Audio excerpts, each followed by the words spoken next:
And thanks so much for being with us here on KREM 2 News at noon. I'm Laura Papetti, and we begin with this. Today, friends, family, and first responders are gathering to celebrate the life of Battalion Chief John Morrison, one of the firefighters killed in the ambush on Canfield Mountain. KREM 2's Regan Gallo is in Coeur d'Alene with a look at the procession and what's happening.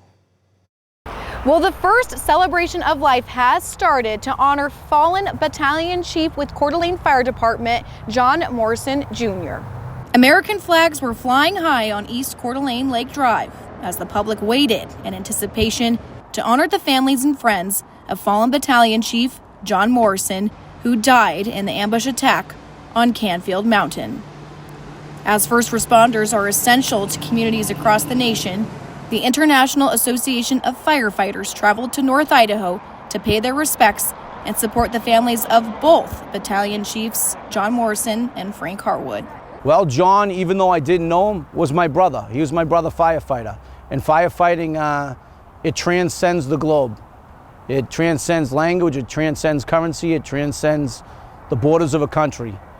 We're all in this together. When we lose one firefighter, we all feel that loss. After 28 years of service to the Coeur d'Alene Fire Department, the loss of Morrison is felt across North Idaho and the country.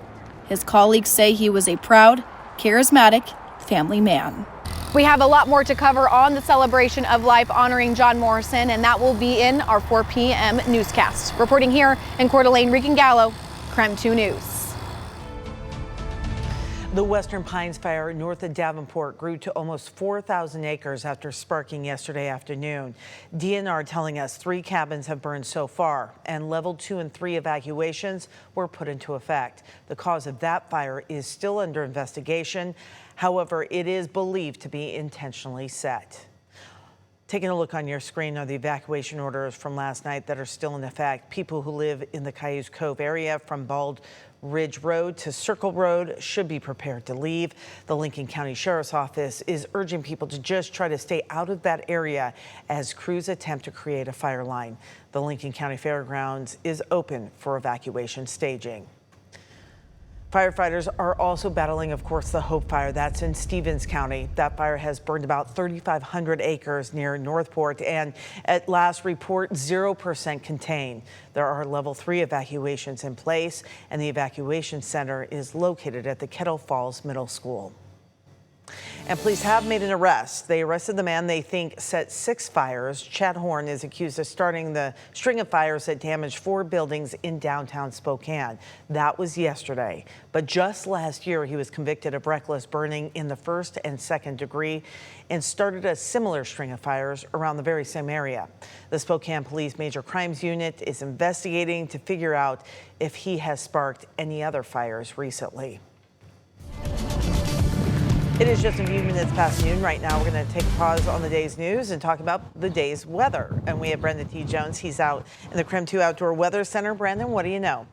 Yeah, hey there, Laura. Well, today is just one of those days where you may have heard a little bit of those lawnmowers in the background. That's someone's, manicuring and keeping the lawn clear over here on the Outdoor Weather Center. It's a good day for that. We finally get a break from those 90-degree temperatures. I know we started the week off with some of those scorching type of conditions. Today, though, 76 degrees, winds moving about 15 miles per hour. So although we don't technically have that red flag warning in place today, we still could get gusts of up to about 21 miles per hour in terms of that wind. So, of course, still important to make sure you're following those burn bans that are in place. Taking a look at some of the surrounding temperatures right now, we mentioned 76 here in Spokane. You've got 76 over in Coeur d'Alene, 76 down in Ritzville, 87 in Othello. So, of course, Central Washington and you all are still nice and warm compared to over here. So, of course, throughout the day, though, again, nice and manageable. An opportunity to possibly get out there for a walk as well. So we started off a little bit chillier this morning, still a little bit breezy.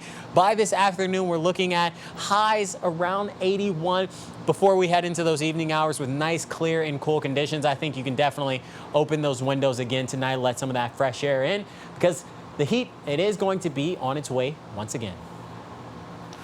Brandon, thank you. Measles cases have hit a 33-year high in the United States. Health officials reporting over 1,200 cases so far this year across 38 different states, and there are 10 confirmed cases in the state of Washington. This comes as the MMR vaccination rate has fallen 2.3% nationwide. Well, as we know, the vaccination rates for MMR, measles, mumps, rubella, have not been high enough to prevent community transmission. So we've seen this big outbreak in Texas, but now spillovers into other states, so smaller outbreaks in other states. We're also seeing importations from other countries, so returning travelers from outside the country is driving some of this as well.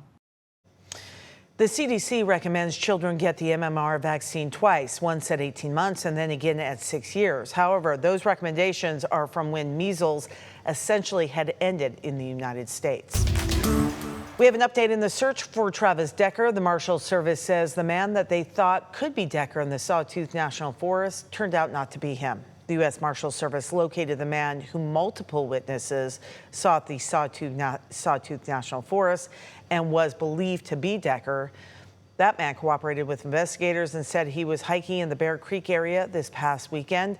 Law enforcement has now stopped searching for Decker within the Sawtooth National Forest. And here's another update. This is about the missing man from Spokane. We have new surveillance video of 72-year-old Harry Ballman.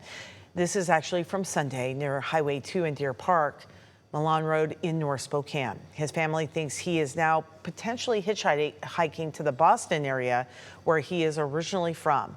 He does tend to wear Seahawks gear. If you have any information, you're asked to call Crime Check right away at 509-456-2233.